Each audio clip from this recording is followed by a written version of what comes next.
¿Y qué pasa con Ricardo Martinelli? A diferencia de Bobby Velázquez, tenía una imagen de Buena. inmaculada, buena, de que era un político diferente. Y un gran tipo en el Sinaproc, fue supuesto Sí, antes, ¿no? todo. Era una superestrella en el Tenía Sinaproc. una gran imagen en ese momento. Esa imagen se rompe a pedazos y es muy difícil volverla a armar. En cambio, Ricardo Martinelli, a ver, ustedes díganme, ustedes qué más le puede, de qué malo puede comer ese niño. Parece que es de teflón y las cosas que se le endilgan, sean verdaderas o no inciden en que hay politólogos un voto duro que lo va a apoyar, no importa qué.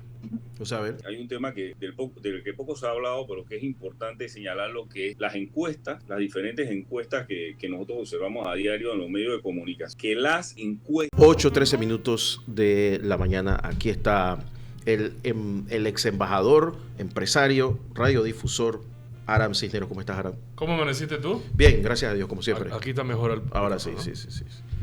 Tú sabes de esto, así que... Está bueno esta silla. De este lado uno disfruta el pase de los autos. Bueno, aquí está detrás mío, está don José Abel Almengor. Muy buenos días. Un gusto saludarte y al amigo Aram Cisneros. Hola, José. Doctor José Abel Almengor es abogado, ex magistrado de la Corte Suprema, ex fiscal de drogas y uno de los mejores escritores de este país. Sí, gracias por eso. mira todos los libros que tiene atrás. Ahí tiene para... No, y no es esos fondos de Zoom. No es verdad. Tócalo para que la gente vea que es verdad, José Abel. Wow. Ahí están. Dale uno aquí, Tú sabes que a mí me pasó, ¿no? O sea, yo también tengo una biblioteca en mi casa. Ajá. Y me ha pasado que me preguntan, que, oye, ese fondo, ¿dónde lo sacaste? Está en mi casa. Es que nosotros somos de la época de los acumuladores. Claro. Sí. Y, oye, a mí me gusta referenciar esos libros. ¿Sabes? Las veces que me han preguntado cosas que yo, espérate, eso yo lo tengo. Claro. En algún lugar está. Además, yo creo que los hombres, haciendo el paralelo, sentimos un placer similar al de las mujeres que disfrutan de ver sus zapatos y sus carteras. Yo creo que algunos hombres disfrutamos de ver los libros en los estantes. Pero no te creas que yo conozco mujeres que también disfrutan de tener biblioteca. Y aquí en Panamá, yo estuve en la Feria del Libro hablando con una niña de 10, 12 años y ella está haciendo su biblioteca física. Uh-huh. Claro, ojo que la muchacha tiene recursos y tenía todo lo tecnológico en la mano, pero ella quería su biblioteca. Son placeres distintos. Sí. Por supuesto que el conocimiento lo puedes adquirir leyendo en el celular o leyendo en la tablet o con un libro físico, pero el placer, la experiencia de tener el libro en la mano, como lo tiene José Abel, pues es muy agradable. Oye, si les parece, comencemos con el tema político. Está bien. Yo no sé qué les parece la autoproclamación ¿De quién? de Judy Meana, que ¿Sabes si dice que si José Gabriel Carrizo le pide ser vicepresidente, ella aceptaría. ¿Tú crees que es un accidente ese comentario o hay un cálculo? No sé qué ¿Qué opinas. piensas, José? Mira, yo pienso que conociendo a Judy Meana, me tocó trabajar con ella, y Aram también, no queda nada como al azar. Parece que se está midiendo simplemente el calor del agua para ver cómo es específicamente la reacción del público ante esa posibilidad. Porque realmente actualmente todavía existen un sinnúmero de conversaciones, los diferentes partidos políticos que pudiesen llevar hacia otro tipo de alianza, hacia otro tipo de alternativa. No obstante, esta es una posibilidad y se está midiendo para ver cómo el público pudiese o no verla o aceptarla, y las mediciones en los próximos días van a indicar cómo esto pudiese impactar en la candidatura de José Gabriel Carrizo, si positiva o negativamente. A mí me parece que definitivamente que es una persona que tiene mucho tiempo en los medios de comunicación, que ha hecho ya un trabajo político aceptable y que definitivamente va a tener un impacto. Lo que hay que medir es qué tan grande va a ser ese impacto. Judy combina dos cosas: belleza, tres cosas: belleza, inteligencia y simpatía. Judy cae bien. Es difícil que alguien Judy diga que Judy Meana le cae mal. Sí, Judy cae bien. Esto se convertirá, como dice José Abel, se convertirá eso en no en teoría o en especulación, sino en hechos concretos, en algo que complemente a Carrizo, no sé. Yo creo que eso es lo que andan sondeando, Guillermo. Es un sondeo, como dice Arán, es un sondeo. El globo sonda. Sería una candidatura joven, ¿no?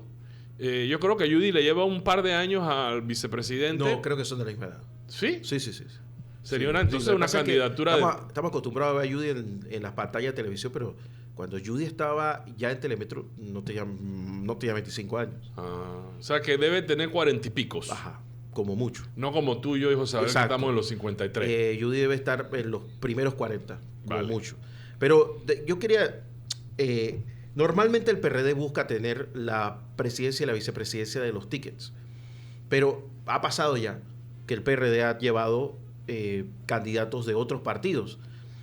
Me voy a referir solamente al periodo después de la invasión, el famoso periodo democrático, que yo creo que ya no le podemos llamar así tanto. Cuando Martín Torrijos se postula por primera vez, él lleva a dos candidatos no miembros del PRD. Lleva al señor Alemán, si no me equivoco. ¿Cuál? No recuerdo. Sí. Ahora del tú vas a Partido recordar. Liberal. Primera vez, Guillermo, ¿Cómo? que se postula Martín, Ajá, la primera vez. sí, lleva al actual presidente, Lleva a Nito Cortizo de segundo vicepresidente. Cierto. Pero lleva también al... y al exministro de la presidencia, al señor Arango Chiari. Arango Chiari, perdón, yo dije alemán. Arango Chiari. Gracias, José Abel. Un tipo El que... baby Arango Chiari. El Baby baby. Sí, Baby sí, Arango. sí. Que, ¿por qué? Porque la candidatura de Martín Torrijos tenía la debilidad de que el hombre tenía 35 años. Y 36, para ser exacto, ¿no? ¿cuánto? 36 dice 36. la Constitución. 36. Tenía 36 años y necesitaba vender que estaba acompañado de algo de experiencia, ¿no? Nito Cortizo, si no me equivoco, ya había sido diputado por el Partido Solidaridad por Colón. Presidente de la Asamblea incluso. Ajá. Y el baby tiene su pelo blanco. Él termina presidente de la Asamblea en ese periodo, precisamente. Y pues, el baby pues tenía toda la experiencia política, venía desde antes del 68. Y al principio funcionó, porque Martín Torrijos lideró las encuestas hasta 3 semanas antes de las elecciones, cuando pasa lo de Mireya Moscoso, ¿no? Yo lo he contado ya, que algún genio, se le ocurre insultar o tratar de insultar diciéndole bruta, y ella sale en una conferencia de prensa y baja un par de lágrimas muy bien estudiadas, y pues la reacción popular fue totalmente a su favor. Ese es un lindo ejemplo de Se cómo volteó las todo. cosas pueden cambiar de un momento a otro aquí. Así mismo es. Y además que Pérez Valladares también ayudó todo lo posible para que las cosas se voltearan. Así que Es correcto. El toro y las lágrimas de Mireya mataron a Martín. ahí lo fulminaron. Lo fulminaron. De una campaña ganada, iba a ser presidente más joven de la historia del país. Ganada. Y la aniquilaron le hicieron una pinza y entre dos. Pero Y la estocada final fue las declaraciones del ex contralor Vallarino, el Chato Vallarino, ¿Qué dijo? que minutos antes de que terminara pues el conteo declaró que era vencedor Martín Torrijos. no, eso fue un desastre. Eso fue un desastre. Todo fue un desastre. Hizo una declaración al respecto. Pero claro, porque era un tipo joven, no tenía el control de la campaña, o no lo tenía, no conocía cómo se manejaba esas cosas. El PRD se había adueñado de la campaña prácticamente, o tenía un pedazo de la campaña importante y dañó todo. Ya después de eso se arregló y llegó a la presidencia. Pero lo que quería decir era de que no sería descabellado lo de Judy Meana. Nada es descabellado. No sería descabellado. En lo absoluto, es una ficha que está en el tablero de ajedrez. Faltan ya, bueno, ahora sí, poco tiempo para que se den las alianzas y hay una fuerte discusión en los diferentes partidos políticos. Incluso se habla de que hay conversaciones entre el amnufismo, el ala de Martín, y específicamente se ha visto también la ruptura con el partido País. Todos estos escenarios se pueden mirar porque sentarse a conversar, los políticos siempre se sientan a conversar. Entonces, aquí no va a haber sorpresa, sino sorprendido. Al final, son alianzas que buscan obtener el poder, y estas alianzas en el pasado, que no son programáticas, nos han traído resultados nefastos en la administración pública, porque generan lo que es las posteriores rupturas en los primeros años de gobierno, porque no son alianzas programáticas en base a ideología, en base a resultados, sino en base a lo que es la contienda electoral propiamente tal, y a los votos que se pretende introducir en la urna. Yo no soy del interior, pero voy a hacer una analogía interiorana a lo que dice José Abel. Esto es como estar en un toldo a las 3 de la mañana bailando en el interior, y uno decide con quién se casa en base a cómo baila la chica, no en base a si es buena persona, tiene valores, Sí. tiene principios. Después te das cuenta de eso. Sí, entonces esto es una realidad triste, que las alianzas se dan por el cálculo de cuántos votos necesito para ganar, y no si tú y yo, José Abel, tú y yo, Guillermo, vemos la política y gobernar de la misma manera, y vamos a tener éxito ejecutando el gobierno, ¿no? Le pasó a Endara, salió con los liberales para ser los liberales enemigos históricos del panameñismo, se aliaron y el liberal lo postula para que gana, y gana en una circunstancia especial de una manera arrolladora, creo que fue más del 60%. Sí. Me quedo con ese ejemplo porque hay varios más y no quiero aburrir a la gente. José Abel y Aram, yo le quería sumar a una entrevista que hizo y que se pasó ayer de Hugo Famanía, que le mando saludos, a la expresidenta Miriam Moscoso. Uh-huh. Y ella pues dice muchas cosas, pero hay algo que sí hay que subrayar. Ella dice, bueno, si no se va a configurar una alianza ganadora, entonces dejémoslo así, porque ya sabemos quién va a ganar. Palabras textuales. O sea, ella ha llegado a la misma conclusión que hemos llegado nosotros tres aquí, de que ya esto tiene nombre y apellido si dejan que la persona corra. O sea, ese es un escenario que parece ya muy, muy establecido. Va pasando el tiempo, van saliendo todos los días acusaciones nuevas, ahora salieron unos videos, unos audios, y no se mueve. O sea, no se mueve la aguja, y yo creo que puede sacar, no sé. No se mueve desfavorablemente. Desfavorablemente. Incluso hay un periódico que dice, Ricardo Martinelli le lleva 30 puntos al segundo lugar, pero ¿cómo es que ponen? Pero reduce su ventaja. O sea, que va arriba, pero cada vez va un poquito menos arriba. Digo, eso es lo que significa eso. 30 puntos. Es un juego de palabras un poco ahí. Mira, yo recuerdo que esa era la distancia que le llevaba Udio Velázquez a este Bosco Vallarino cuando estalló el escándalo Murcia. Y cuando estalló el escándalo Murcia, durante todo el mes, por supuesto que era para que se bajara Bobby y se fuera. Y se mantuvo. Y aún así, el día antes de las elecciones no se sabía quién iba a ganar. O sea, recorrer 30 puntos, tiene que haber un escándalo muy, muy, muy fuerte para que el candidato que va arriba caiga estrepitosamente. ¿Y qué pasa con Ricardo Martinelli? A diferencia de Bobby Velázquez, que tenía una imagen de inmaculada, buena, de que era un político diferente. Y un gran tipo en el Sinaproc, fue su puesto Sí, antes, ¿no? todo. Era una superestrella. Tenía una gran imagen en ese momento. Esa imagen se rompe a pedazos y es muy difícil volverla a armar. En cambio, Ricardo Martinelli, a ver, ustedes díganme, ustedes qué más le pueden, de qué más le convencen niños. Parece que es de teflón, y las cosas que se le endilgan, sean verdaderas o no inciden en que hay dicen los politólogos, un voto duro que lo va a apoyar, no importa qué. O sea, a ver. Sí, mira, Arán y Guillermo.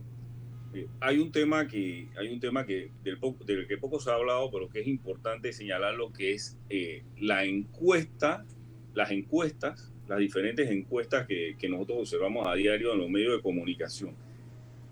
Y la comunidad debe saber que las encuestas, por lo general, son pagadas por alguien. Alguien financia la encuesta. Y no necesariamente esto es malo, porque esa persona, si la financia y lo que en realidad quiere conocer es su realidad en un momento específico de la toma de la muestra, esto es sumamente importante.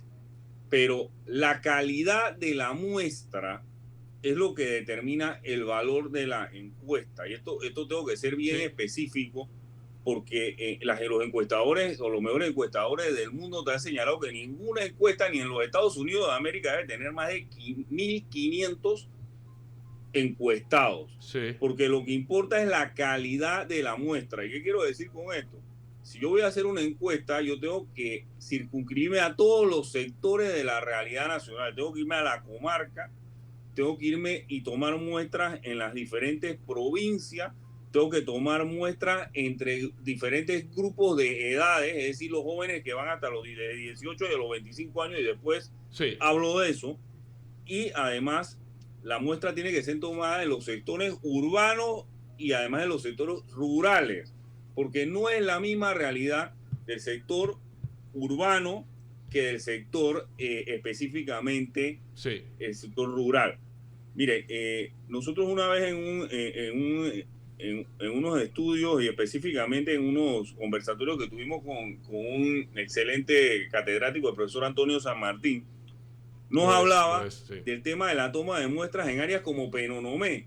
Se tomaba la muestra en el centro de Penonomé, pero no se tomaba en consideración que Penonomé es un área extremadamente rural en la periferia. Entonces el resultado de la muestra no era un resultado que específicamente te llegara a una especificidad de qué era lo que necesitaba el área de Penonomé. Entonces, y yo para aterrizar esto, le digo que entre los 18 y los 25 años, aquí ninguno de esos muchachos conoce a ninguno de esos candidatos. Sí, así es. A ninguno de esos candidatos. Y vamos a ser claros, y específicamente, todos ese sector, hay que preguntarse si esa encuesta lo está debidamente tomando en consideración. Sí. Porque esos jóvenes ni siquiera quieren ir a votar el día de las elecciones. Ahora mismo arranca toda una jornada dirigida a convencer ese alto porcentaje de la población que va más allá de todo lo que se menciona en esas encuestas, y que es un sector que no está interesado en la política y que va a definir las elecciones. Y yo quisiera dejar este comentario de señalarles que entra una jornada de los candidatos de convencer a los jóvenes que tienen más de un 25% de la realidad nacional actualmente y que van a definir las elecciones. Y yo aquí no lo veo nada que esté definido, corriendo quien tenga que correr. Eso que menciona se llama representatividad de la muestra. Sí, y se añade algo que Guillermo dijo hace 1 o 2 programas, si recuerdo bien, me corriges si estoy citándote mal, Guillermo, que es que la gente miente. Claro. Es decir, el voto la gente no dice la verdad. El voto de cuando vergüenza. le hacen la pregunta, no dice la verdad, dice otra cosa, y entonces la encuesta refleja en alguna medida respuesta de gente que no dijo lo que realmente pensaba. Claro, claro. Oye, me tengo que ir a la pausa, pero quiero volver con este tema porque tengo un par de datos que darle, porque creo que lo del voto juvenil, que no se está midiendo, yo estoy totalmente de acuerdo con José Abel, va a traer muchas sorpresas. Así que vamos a la pausa, don Diego, y regresamos. Esta es la tertulia de martes con José Abel Almengor, Aram Cisneros, aquí en La Mañana en Compu Radio. Estamos en la tertulia de martes. Yo soy Guillermo Ruiz, estoy en compañía del doctor José Abel Almengor y del ex embajador y ex asesor presidencial Aram Cisneros. Oigan, para terminar el tema de las alianzas, yo tengo por ahí una encuesta que ya le están preguntando a los jóvenes, que me la mandaron amablemente. No la he terminado de leer, por eso no la voy a comentar toda, pero es una encuesta que, como ustedes dicen, pues cuando busqué la ficha era Panamá, David y Santiago. Es una encuesta urbana. Y en esa encuesta sí hay una manifestación de preocupación de los jóvenes. Pero ojo, que una encuesta urbana no significa que implique a todo el espectro social urbano. Porque acto seguido a la gente le preocupa el desempleo. ¿Por qué? Porque no tiene trabajo. La persona que no tiene trabajo es más propensa a no ir a votar que una persona que tiene trabajo. Porque primero que tiene que ser movilizado. Y segundo, como está sin trabajo, es muy probable que sienta apatía por lo que pasa fuera de su entorno. Son gente que es más permeable a ser movidas a migraciones, otras cosas, e incluso, lamentablemente, a delitos. Y con el crecimiento del embarazo adolescente y juvenil, los subsidios que maquillan de una manera dramática el desempleo juvenil en el país, hemos estado cultivando un bolsón de pobreza juvenil que yo he tenido la oportunidad de conversar con algún magistrado del Tribunal Electoral que me ha dicho, estamos preocupados por la posibilidad de una alta abstención juvenil. Y yo la veo venir. Yo he conversado con estudiantes de la universidad que le firmaron a Maribel Gordón sin tener la más remota idea de cuál era su propuesta. Solamente porque el activista les dijo firma ahí. Esa gente, para votar por Maribel Gordón, tendría que ser movilizada, porque de su casa no se van a parar un domingo en la mañana. O sea... Y gastar un dinero que necesitan para comer en agarrar así un bus y mismo volver. es. ¿Cuáles son los candidatos que podrían favorecerse con una situación como esta? Los que están en el top of mind. Cuando la gente se mete la mano al bolsillo y saca una moneda. Espérate, aquí te doy un Martinelli. Yo no conozco a nadie que diga que tiene un Balboa. ¿Me entiendes? Quizás no sepan quién es Martinelli, pero han escuchado su nombre mucho. Y como dice José Abel, me da la impresión de que eso les da una enorme desventaja a los demás candidatos que se han desconectado de ese sector juvenil y que se han centrado en temas que ni siquiera los plantean los sectores juveniles, como la lucha contra la corrupción, que es bueno estar contra la corrupción, pero no es un tema para alguien que vive de un bono, vive de una beca universal y que camaronea todos los días. No sé qué piensan ustedes. Así es. Solo es impecable lo que has dicho. Solo agrego, porque me acabo de recordar un libro de Jaime Porcel que se llama De Ricardito a Presidente, que narra el proceso de Ricardo Martinelli pasando de ser un ciudadano común y corriente a ser presidente. Y Jaime, hay algo que él llama la clave reggae. La clave reggae es el nombre que Jaime le da a que la manera en que Martinelli habla es la manera con la que un muchacho joven, urbano, se identifica. Como cosas como, para dar un ejemplo concreto, una cuña reciente que salió, dice, haremos el tren para nuestra gente del West. Esa es una manera de hablar en clave reggae. Ya la gente te entendió. Es un ejemplo de cómo sintonizar un hombre de 70 y pico años, sintonizar y conectar con la manera en que entienden el lenguaje de los jóvenes.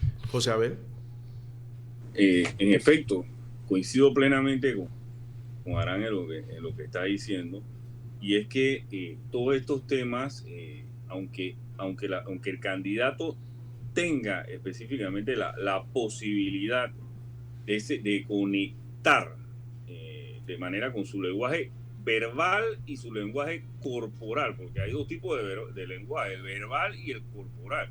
Yo puedo estar diciendo algo con palabras, pero no conecto a través de mi lenguaje corporal. Entonces, esa carisma que tiene que tener el candidato es algo que las personas que están atrás de él, específicamente los consultores, porque los consultores están para evaluar las potencialidades del candidato, cuáles son sus fuerzas y cuáles son sus debilidades, y poder transformar esas fuerzas y debilidades en elementos que le permitan conectarse con el público. Y es por eso que hay candidatos que no conectan con el público, pero además en esto inciden otros factores, como lo ha mencionado el amigo Arán, que es que es una realidad que Panamá es un país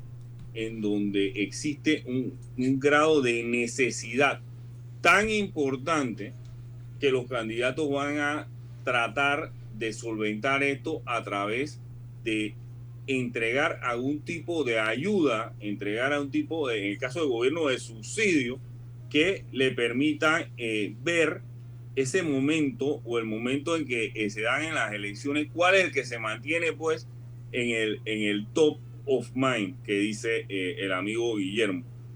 Panamá no debe perder de vista que todo eso que se le llama corrupción en lo que es la compra de la conciencia al momento de votar, eso es una realidad que el mismo candidato debe evaluar cuando pretende ir a unas elecciones. Porque lo que sucede es que no es igual un asesor de campaña a un politólogo. Un politólogo estudia la realidad de la política, sí, pero el politólogo no te estudia qué es lo que sucede en el campo realmente, porque si no ese candidato, usted cómo piensa que hay candidatos que supuestamente nadie lo quiere y ganan las elecciones. Sí. Porque esto no es un tema de simpatía, es un tema de ver cómo el votante se decide finalmente a depositar ese voto en la urna el día de las elecciones, y a veces hay innumerables mecanismos para que esto suceda, y nosotros observamos que existe una asamblea minada de personas que realmente no se compadecen con el pensamiento colectivo. Mira, en Argentina, por ejemplo, ya se está hablando de la ingobernabilidad de Milei si gana las elecciones. Que prácticamente, y se le ha dicho en la cara, señor, usted si quiere gobernar, usted tiene que hacer consenso, porque usted no va a sacar más de 15 diputados en la asamblea. Yo creo que él lo sabe, pero no está preparado para reconocerlo. Quería darle no está preparado para reconocerlo, exacto. Entonces, en Argentina se dice se gobierna si existe ese consenso.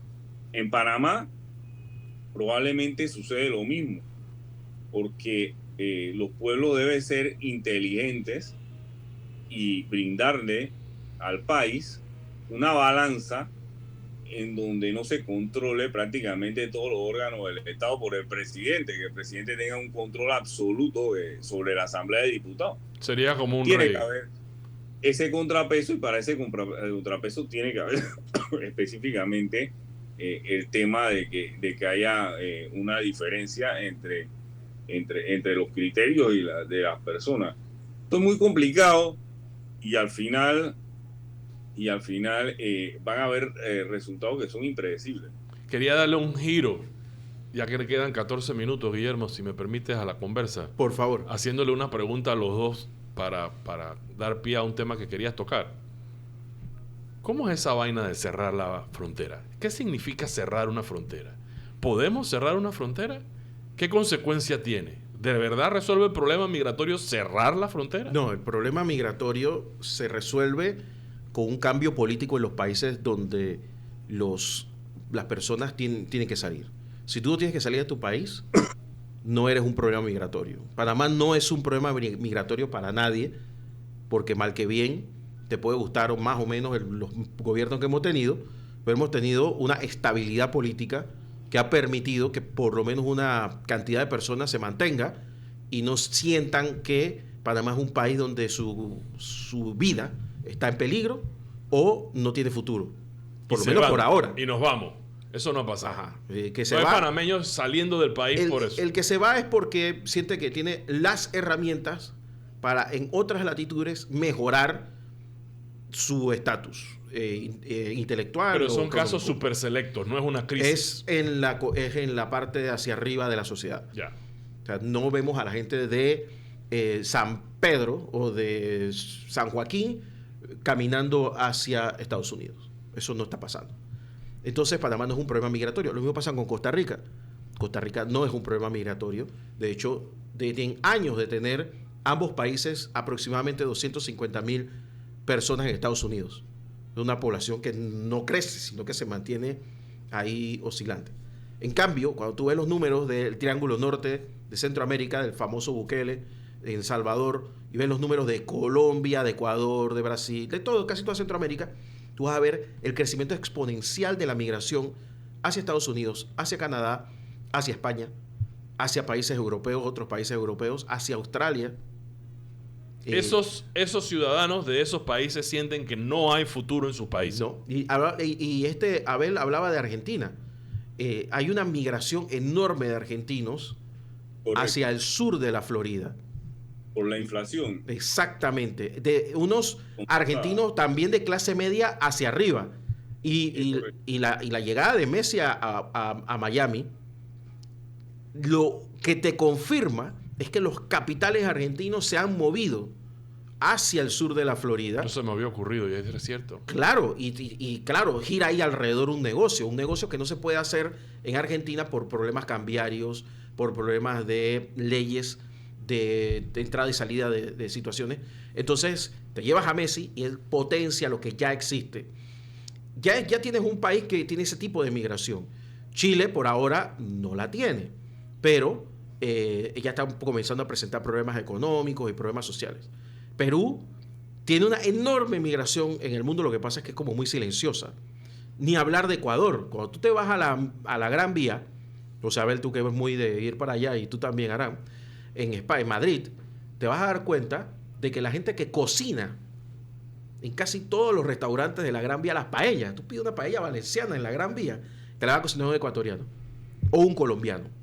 Yo no tengo que hablar mucho de la migración colombiana. Entonces, estas migraciones normales, pero valoremos. Pero la que tenemos ahora mismo es una migración que José Abel lo dirá mejor, que está, digamos que empujada. Valoremos la fórmula, porque es que estoy muy curioso de los que dicen que la solución es cerrar la frontera. Yo soy de los que piensa eso. Quiero entender. Yo creo que hay que poner cascos azules que cubran las rutas y que eviten que ¿Te las refieres mafias... a la gente de Naciones Unidas cuando dice casco azul? Ajá. ¿Qué te explico? Tú no llegas a cruzar Darién porque tienes una brújula. Esta gente son gente que con suerte llegó a la primaria. Algunos ni eso. O sea, esta gente llega perdida ahí. Son rutas muy específicas. Son rutas muy específicas, o sea, a ver. Entonces, esa gente necesita que los guíen.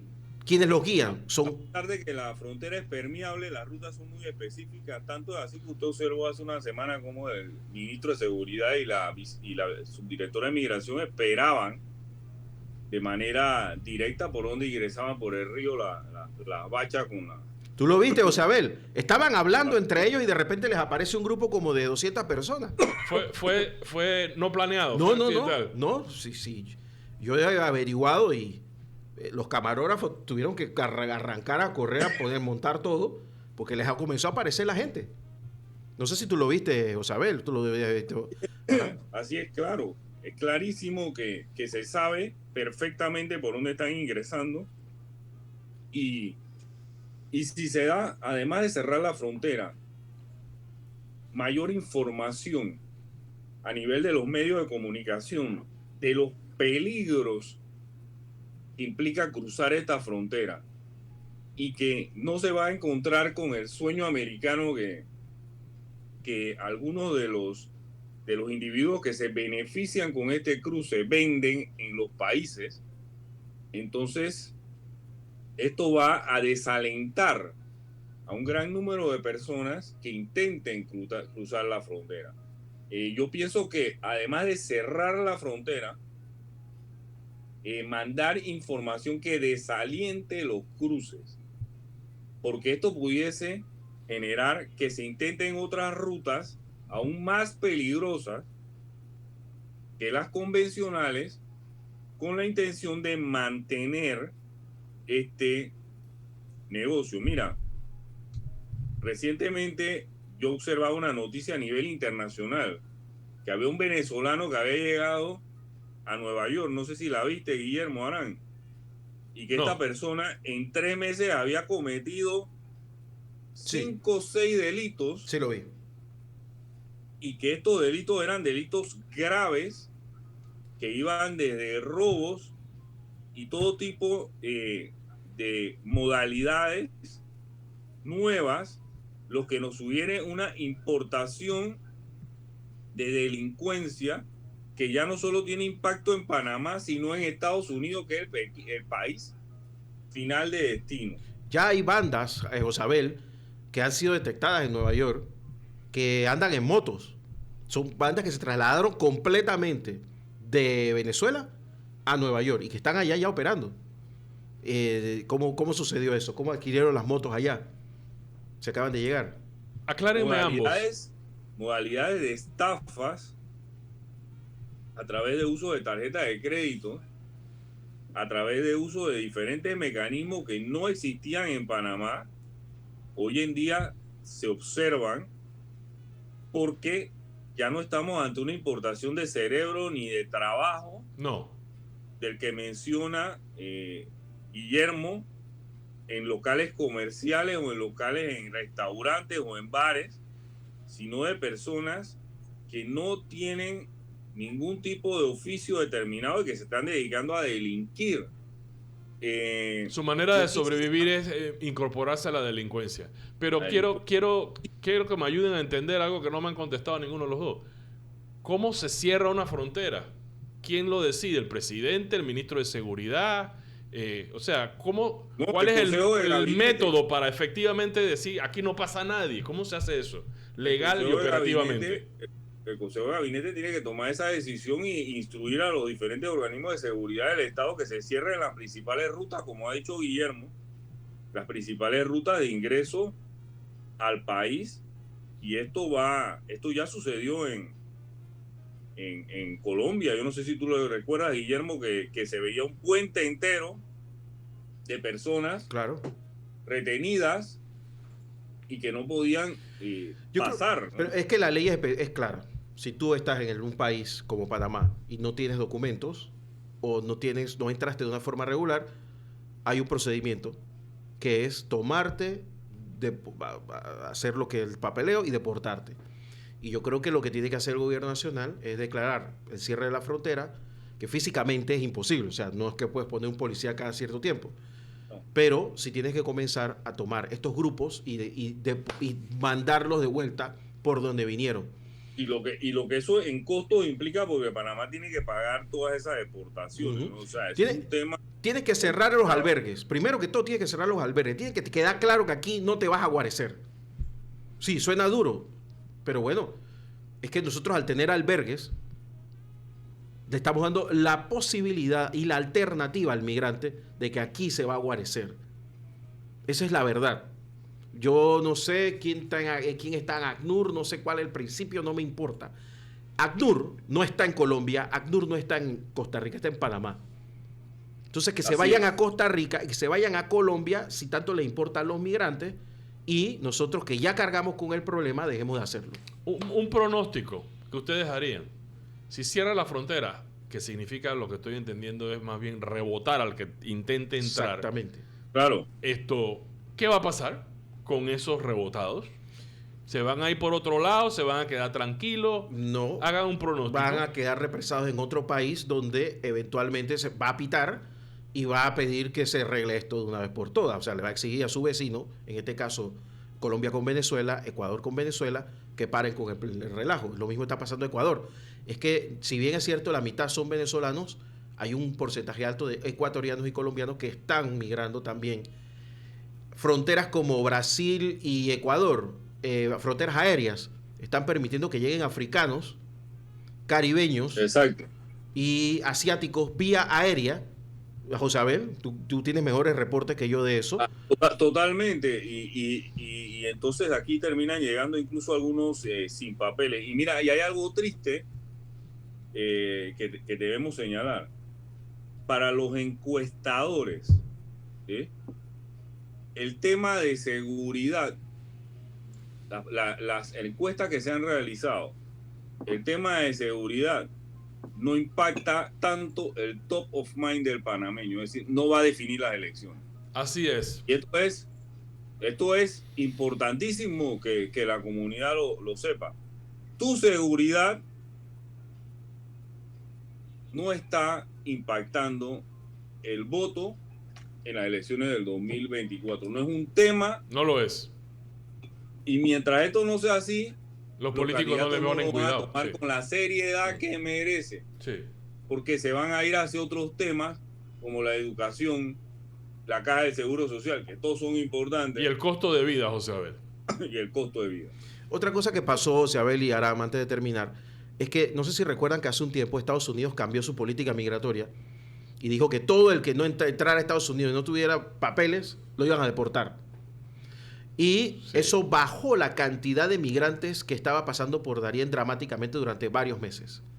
Solo unos meses. Incluso Panamá tuvo que, creo que con la ayuda de la embajada, de la embajada y algunas organizaciones de venezolanos en Panamá, repatriar a venezolanos vía aérea.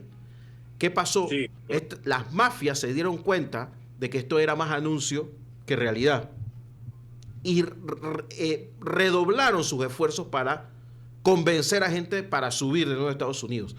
Prueba es que ya están llegando más a Nueva York, a Texas, incluso a la Florida, y se nota que fue más anuncio que otra cosa, porque tienen el tema político de que el gobernador está con Trump y la vicepresidenta no, y bueno, allá tienen un problema muy grande, y yo creo que esta es la forma de que hay que resolverlo, decirle a los Estados Unidos, mira, tu problema comienza acá, no comienza en otro lado. Sí. Mejor resolverlo abajo que arriba. Oye, se quedó por fuera un tema que podemos tocar la próxima semana, sobre el cual Dios primero voy a estar escribiendo en La Estrella. Lo sabe Gerardo Berroa, que creo que se une a ti en breve. Trato de correlacionar el cambio climático, o sea, que estamos teniendo problemas de agua, con el tránsito de buques por el canal, con los subsidios, porque afirmo, esta es una temeridad mía, que los subsidios son financiados con los aportes de la ACP, porque la ACP aporta 2.500 millones y los subsidios son como 2.500 millones. O sea que digamos que los subsidios se pagan con los aportes de la ACP y esos aportes van a ser afectados porque están pasando menos buques. Ese artículo va a estar en La Estrella de Panamá esta semana. Con el favor de Dios. Hoy se lo mandé a Gerardo, a quien le mando un abrazo. Igualmente, saludos a Gerardo Berroa. Excelente libro y presentación en la feria. Saludos.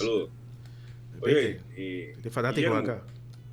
Guillermo, para cerrar, tú iniciabas el programa con un tema de indisciplina en el fútbol y yo no podría de pasar por alto lo sucedido con el lanzador de los Dodgers de Los Ángeles, Julio Urías, que fue detenido ayer por un caso de violencia doméstica y es la segunda oportunidad. Y esto nos indica la predisposición de algunos jóvenes hacia la indisciplina y la necesidad de que los castigos sean ejemplares para efecto de evitar situaciones más graves con posterioridad. Ese es el cuco del deportista panameño, la indisciplina. Es así. Es histórico eso. Qué triste, pero bueno. Gracias por traerlo a la palestra, José Abel, que casi se me va el día de hoy. Un abrazo, José Abel.